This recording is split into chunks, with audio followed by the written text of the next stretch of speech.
On commence le chapitre 15 intitulé Peut-on échapper à ses devoirs?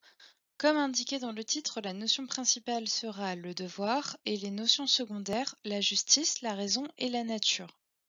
En guise d'amorce, commençons par une question que vous êtes probablement déjà posée. Comment échapper au prochain devoir de philosophie? Eh bien, on pourrait se dire qu'il suffirait de ne pas aller en cours à ce moment-là.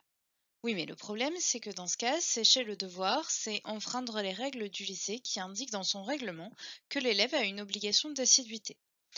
On peut alors trouver une deuxième solution qui serait de prétendre être malade. Mais cette solution, elle est peu durable, puisqu'il ne va pas être possible de faire croire qu'on est malade à chacun des déesses de philosophie. On ne fait alors que repousser le problème. De plus, sécher ce devoir de philosophie, ça va poser un problème moral vis-à-vis des camarades, puisque eux, ils ont dû prendre du temps et de l'énergie pour travailler et réviser. Du coup, on peut imaginer qu'ils éprouveront un sentiment d'injustice à la fin du trimestre si vous avez une bonne moyenne sans avoir fait aucun DS. Et enfin, on peut se demander si c'est réellement une bonne solution, une bonne idée que de vouloir échapper à tout prix au devoir de philosophie et donc ne jamais s'entraîner, sachant qu'on fait cela dans le but de s'entraîner à l'épreuve du baccalauréat. N'est-ce pas alors une faute morale envers nous-mêmes que de ne pas nous entraîner et donc par là de ne pas nous donner les chances de réussir l'objectif que l'on s'est fixé? Je vous rappelle qu'il n'y a aucune obligation de scolarité jusqu'à 18 ans et aucune obligation à obtenir le baccalauréat. Donc finalement, si vous êtes là, c'est bien que vous le voulez. Les expressions tu dois, tu ne dois pas, etc. expriment des ordres et des interdits, c'est-à-dire des limites. Les religieux, les anthropologues, les hommes politiques et même les psychanalystes affirment tous qu'une société humaine ne peut pas exister sans limite. Et ce pour deux raisons principales. La première, parce que les hommes sont d'un naturel égoïste.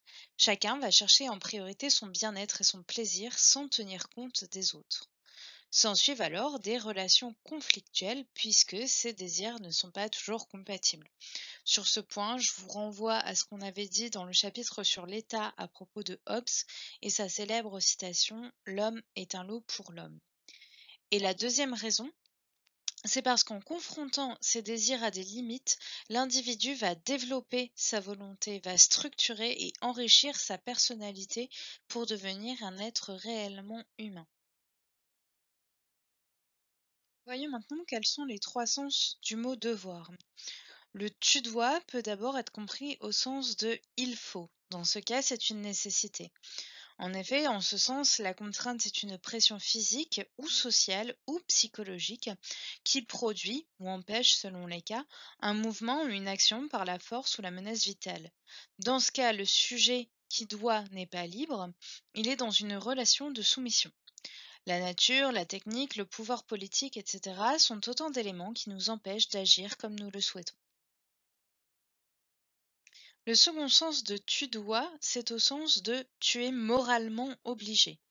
Le devoir moral se présente à l'homme comme un ordre, comme un commandement, une obligation d'accomplir ou à l'inverse de ne pas accomplir une action. La finalité du devoir moral, c'est le respect du bien et l'évitement du mal. Le devoir se fonde donc sur des valeurs. On dit d'un homme qui a accompli son devoir qu'il est vertueux, ou à l'inverse, il a des vices si son devoir n'est pas fait, et on qualifie de vicieux celui qui fait le mal ou qui est méchant. Enfin, le troisième sens de tu dois, c'est au sens de c'est la loi, donc au sens politique, tu dois respecter la loi de l'État. Par exemple, tu dois respecter le code de la route. Pour ce troisième sens, je vous renvoie au chapitre précédent sur la justice. La problématique qu'on suivra donc dans ce chapitre est la suivante. Comment pourrait-on échapper à ses devoirs en contournant les règles et en mentant aux autres, alors que les devoirs sont le plus souvent des règles imposées à nous-mêmes et pour nous-mêmes?